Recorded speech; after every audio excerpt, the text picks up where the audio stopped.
It is time now for our amazing feature poet. I'm so honored to call this man a friend. I've known him and heard his work for the last 9 years. He's performed here Wednesday Night Poetry many times since Bud Kenny was the host. He was performing here.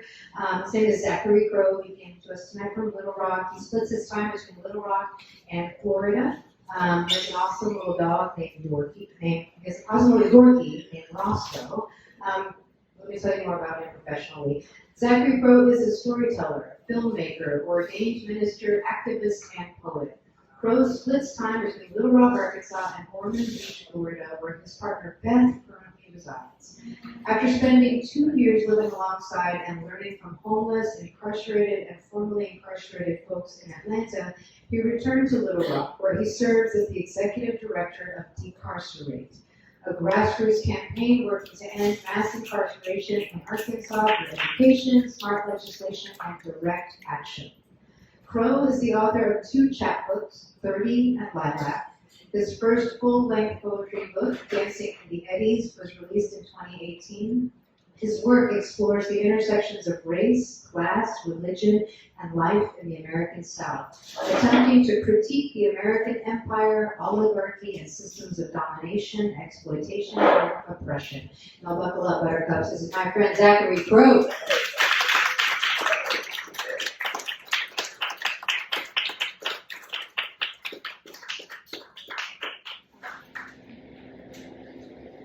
When I was a child, I asked my father where it is that we come from. He spoke to me of Scottish bloodlines and a sliver of Cherokee running through our veins. He spoke of one-room schoolhouses, reached uphill, both ways, spoke of the Arkansas River, glimmering in the moonlight above the Ozark Mountains. You see, my father spoke of yesterday. Now, when he was through, he drew for me a family tree. He said, Zachary, this is your ancestry. You were cradled here in these branches. Learn to inspect the roots. Your questions hold. The next day, he called me into the bedroom, spread across the mattress for dozens of documents he collected from the public library. Among the artifacts, a bill of sale among the items on the list, an African woman and 2 children. It's not the answer he would have given, were he proud enough to think he had one, but he held it out like a fragile prayer. I plucked it from his feeble fingers, examined it like a vulgar gift, knowing that this is where I come from. I come from slave owners.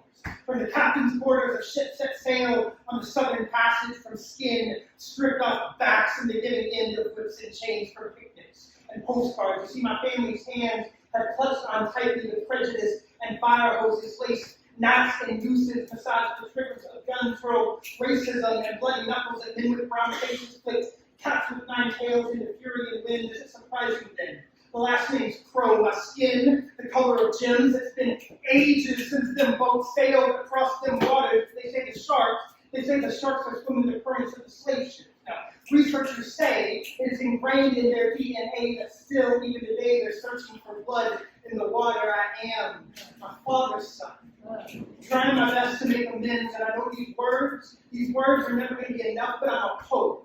Words my only weapon, I hold them out like a fragile prayer, pluck them from my feeble fingers, examine them, they are vulgar gifts, so that this is where I come from, but it's sure as hell not where we're going. Come on! Woo! Bravo!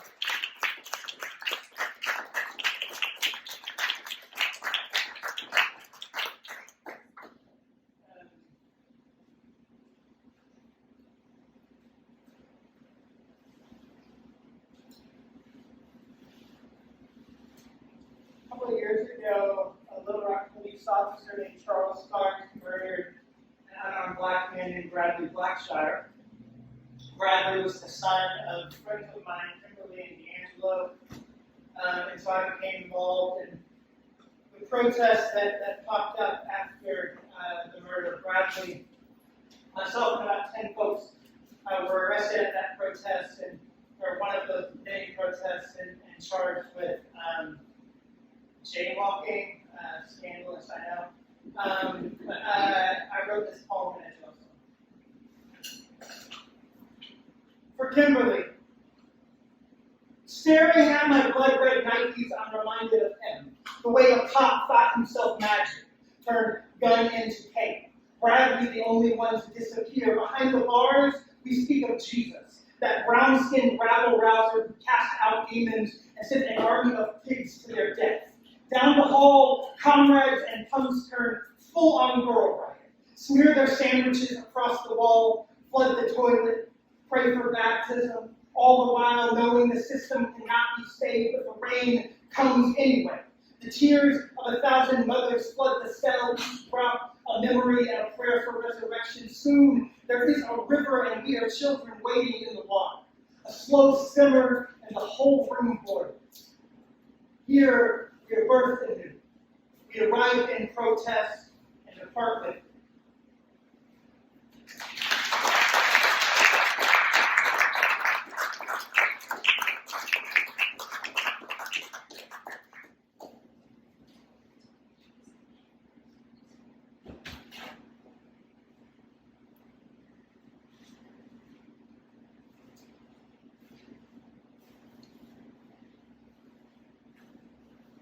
She says if you were black, they would have killed you. And I know there is truth here. Remember the cop's hand around my neck, the way he treated my trachea as stress ball, tried to pluck the Adam's apple from the branch of my neck, and yet I know my whiteness protected me. They say, one day let's talk about the way cops treat fat bodies. And I know there is truth here too. Every jiggle, every stretch, every pound of me threat, other, shield even. He hurls my head toward the concrete pillar, and I plant my feet, hunch my back, protect my neck. I am an anchor unmoving, unyielding, rooted and growing even in rocky soil such as this. The cops and comment sections speak only venom. I will not repeat them. There are only lies there. Before the assault, I was handed a bullhorn. Said, anger can rot you from the inside out if you let it. And I know there is truth here too. Pledge it will not make a wreckage of me this day. Watching the video, I wonder whether I succeeded, whether I am fueled by each ounce of indignation or consumed entirely.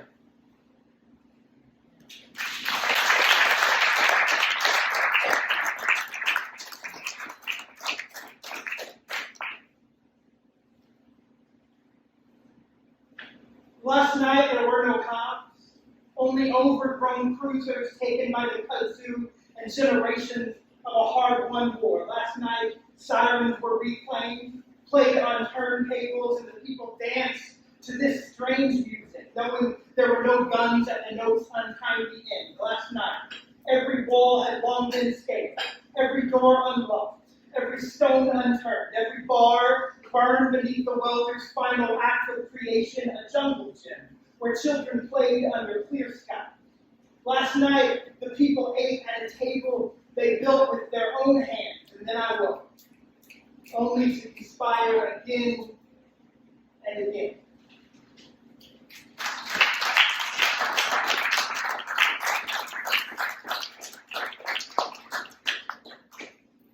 A couple of years ago, I wrote a book called Dancing with the Yetis.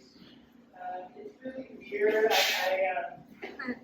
I read it here, and the only way I could read it was to bring a projector and display it. It's very visual. There's a connect the dots in the book. There's algebra. There's an invented language.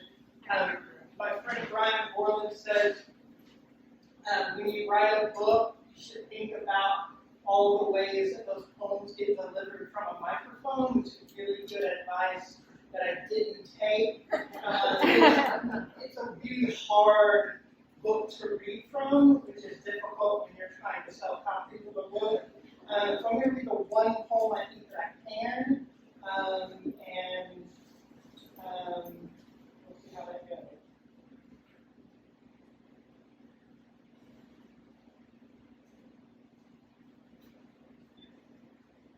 Birth is nothing if not an ordering of chaos. I, for one, am being birthed 1,000,000 times before the earth orbits the sun. 1,000,000 more before another candle yet again gets caked in sugar and always pushed by something other than myself. Here I am willed through the birth canal of a history still unwritten, at least in part. There are too many wars left unwaged, too many guns spilling from my mouth to call me finished. In Greek mythology, chaos was the first. Before the gods, there was mayhem. Maelstrom in the sea. In the beginning, divinity floated over water, spoke and shaped the void, called it good, and it was good. God spoke, and man shed his gills. God spoke, and man flung himself onto dry ground. God spoke, and there was Oklahoma. God spoke, and there I was, a baby boy, born in Tulsa, lungs waterlogged and breathing, the doctor flinging out the net to catch something from the sea. Here God spoke and calmed the chaos, or so the Bible says. Chaos. Now, from the Greek meaning yawning or gap, most unsure exactly what is waiting on the other side, and know not what exists other than the habit. There is a chasm still in need of crossing, yes.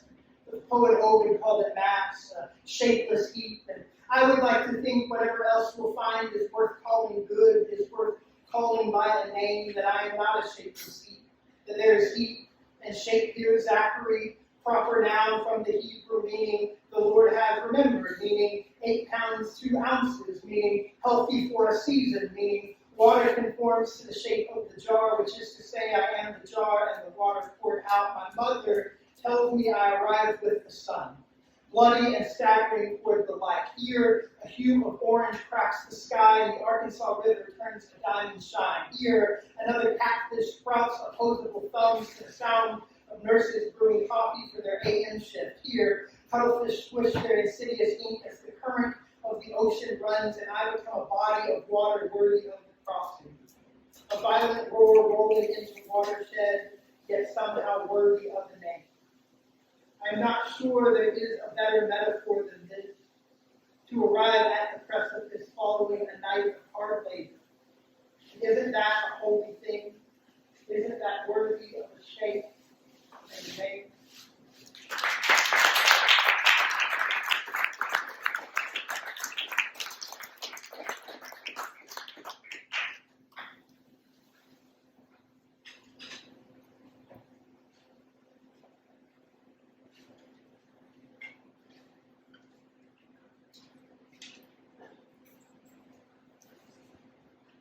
Ten things I know to be true of prison. 1.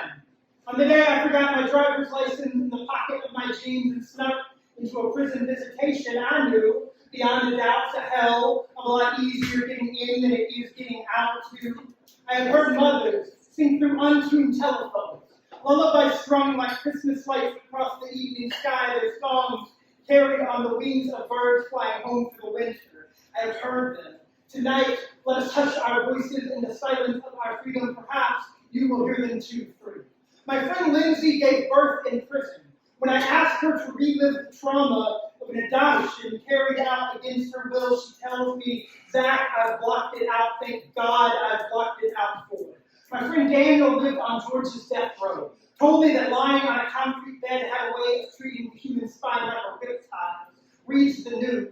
Promises of universal health care, knows they are a myth, that the doctor is an unholy ghost in a chapel never built, his body varnished strip from a freshly painted house. Daniel, you were a freshly painted house.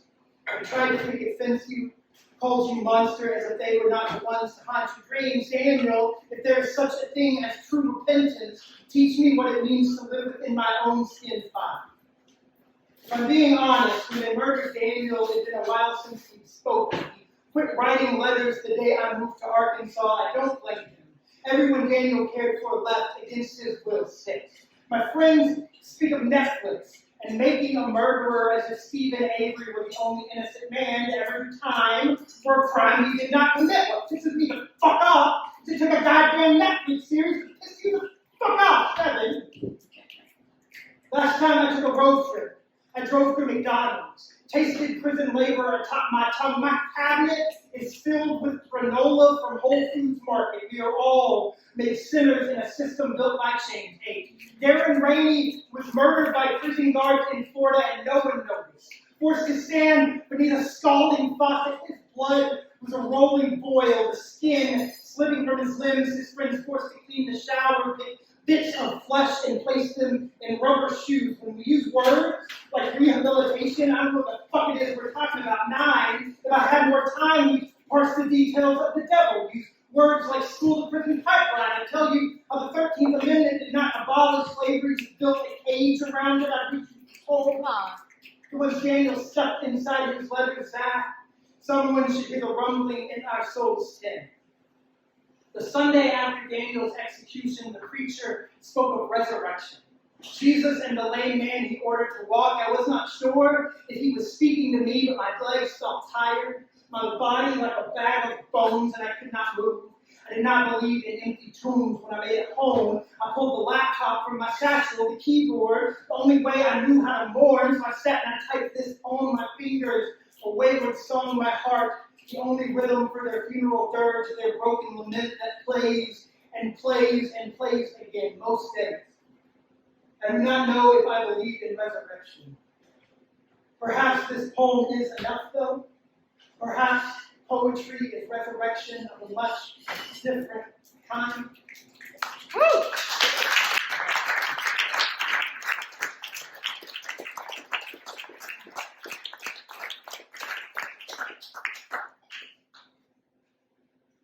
Folks want to know why I won't shut up about prison. On the 7th day of Christmas, I spit saliva in a test tube, placed it in the mail on New Year's Day. The package traveled over land my ancestors colonized and conquered, which is to say, when I opened the email, I could hear the genocide, the roots of a tree that is drenched in blood. According to 23andMe, I am 99.8% European, which is to say, white, which is to say, bound to a history I am still unlearning. The DNA test predicts that somewhere in my family tree is a full-blooded West African born between the years 1720 and 1810, which is to say, not only did my ancestors own slaves, but likely raped them too, which is to say, and still, you ask me why I won't shut up about prison. Yesterday, I walked inside a prison, walked through a checkpoint resembling fangs down a corridor into the belly of the beast, saw a nation held in bondage just outside the cage. An overseer, no more melanin than me, holds gun in hand and rides on horseback. A field of black folk pick cotton. What is ABC if not plantation? The Department of Correction built on skin-scarred backs. No, I will not shut up about prison. To the degree this poem is abolition, call it reparations. Until I'm better paid, at least. Until I've got a stack of cash for every person jailed and a stack of cash for every stanza. Can afford the bail of every person jailed in our name. I will send a letter citing the Constitution once. The 13th Amendment and its exception, I quote, neither slavery nor involuntary servitude except as punishment for a crime, and all I hear is a spiritual beckoning from the page. Before I'll be a slave, I'll be buried in my grave. Folks want to know why I won't shut up about prison. I want to know why you won't speak up about prison. Yesterday, I walked inside a prison. My friend, all ebony and moonlight, greets me with a hug tighter than a seatbelt. I never experienced a more holy thing and never been closer to a revolution on the cusp. This morning, I purchased a sledgehammer. I ain't sure what good this poem is if it ain't an act of demolition. We got work to do. We got stones to overturn, a whole damn system to take on down to the stud. Woo!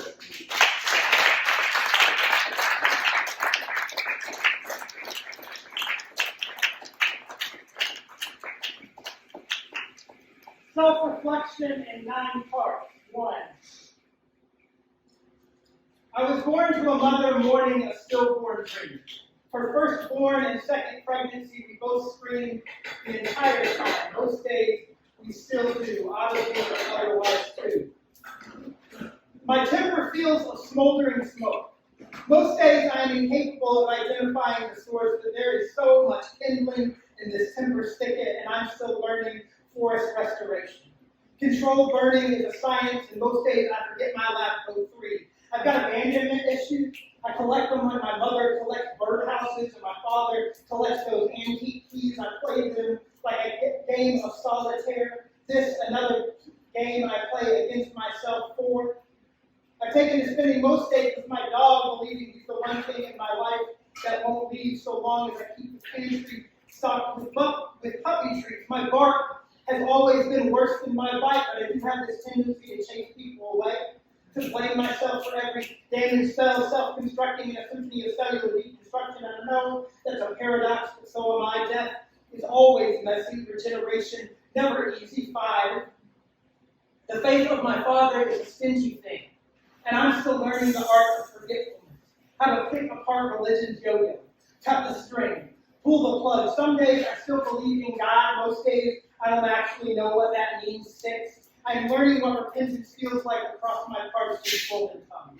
How to apologize even when it goes unheard by another, by my frail and feeble self. I am learning the difference between wisdom and a bookshelf. How to walk the tightrope of forgiveness. How to sing redemption song even when I'm tone deaf.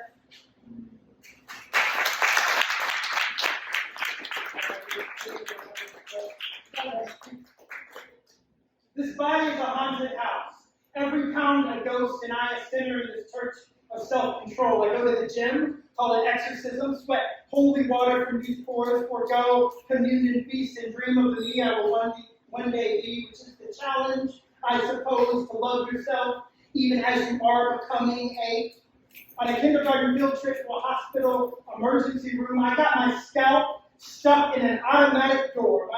I'm still trying to teach myself my head won't get me into trouble. That it's worth expressing these thoughts even when I feel trapped. Page 9. Before I fell in love with poetry, I fell in love with poets. This church of metaphor and simile, this sanctuary where the mics are open and everyone has 3 minutes to testify. Most days, I feel unheard.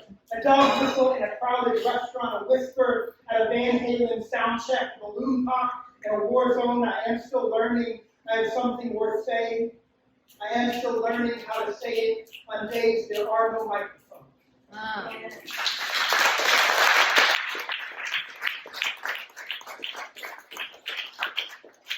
There's this Danish concept that I've come to love, Huga.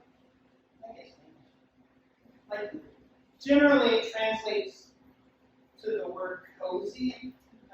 It's like a particular kind of cozy. It's the type of cozy after sort of a dark night of the soul or after some kind of trauma. So it's like a warm cup of tea after you come in from the storm. It's like a very kind of particular type of rest. For Beth, I lie in bed, ice cold and stranded, my car key buried somewhere in the unmelted snow. Halfway across the country, you paint yellow like the world depends on it, like your canvas is the entire sun. Under the covers, I dream of Huga with you, want to let you paint my whole world yellow, want to let you call in the sun.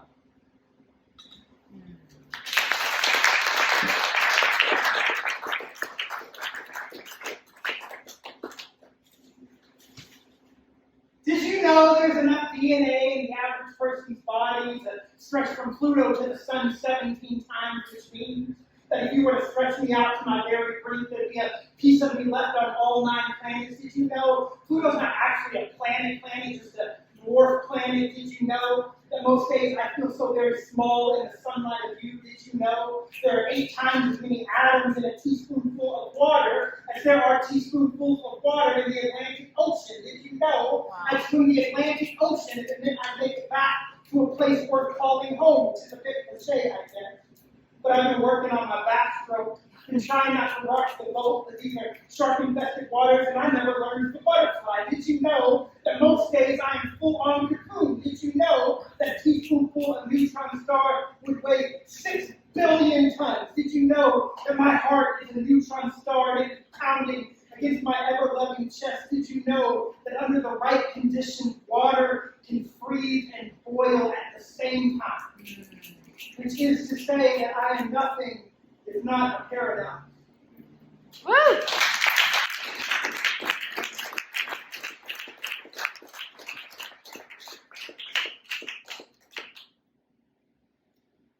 This is an old one, and I think I still know. We're going to keep this here.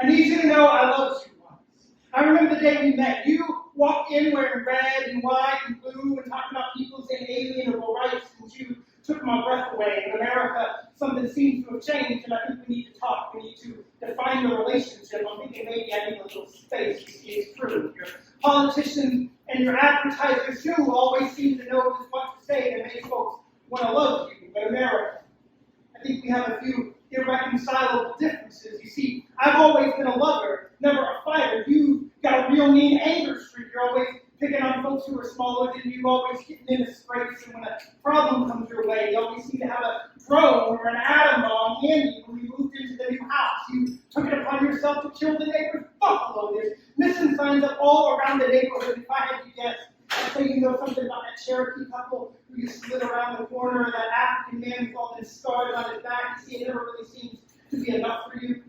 You're always wanting more and more. These shopping sprees of yours have really got to stop. The bank accounts are empty, the credit cards are maxed out, and that money under the mattress, well, that was for emergencies only. The kids are struggling to pay the rent, poverty at an all-time high, and you're cutting checks for corporate bailouts and million-dollar stadiums. America, the spark is gone, and this affinity for capitalism is not quite as attractive as it used to be. You see, I'm starting to believe that maybe you've got some trust issues. You've tapped my phones and your gal pal NSA's listening to my private conversations. Now, I was willing to ignore them security cameras, and I looked the other way when you put up them security lights. This security state of yours is getting out of control. I guess it just kind of snuck up on me. I do want you to know I loved you once, and I'd like to think that maybe we could be friends again, but in the meantime, America, you've got a lot of work to do.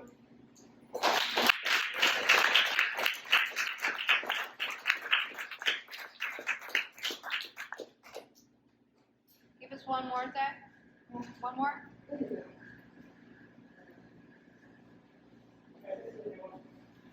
You shit!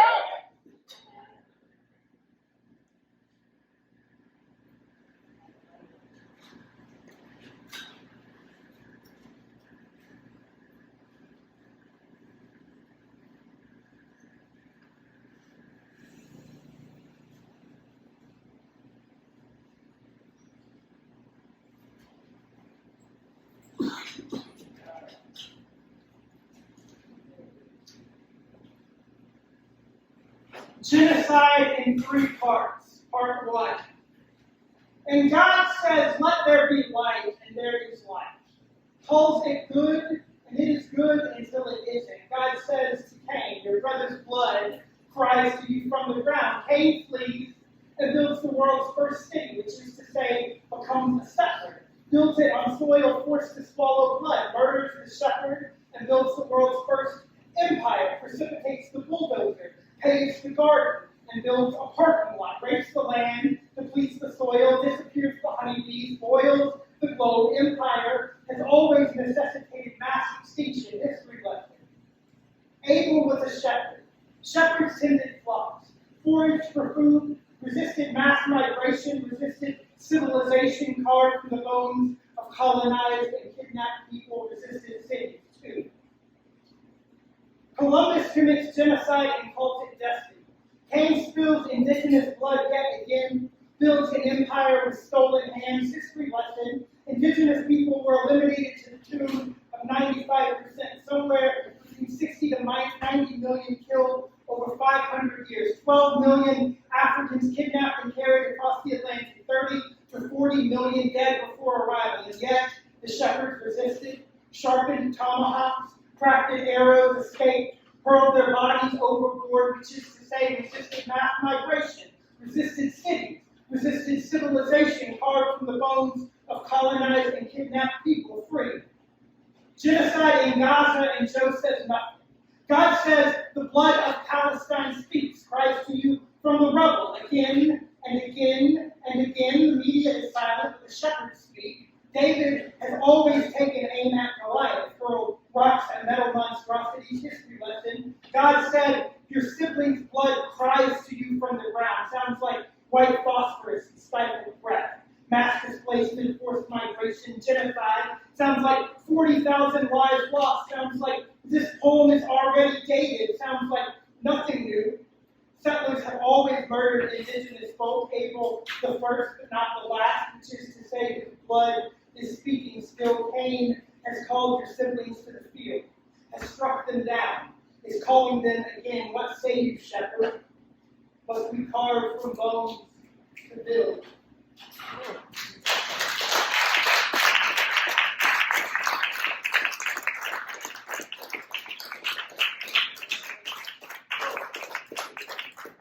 Wow. Wow.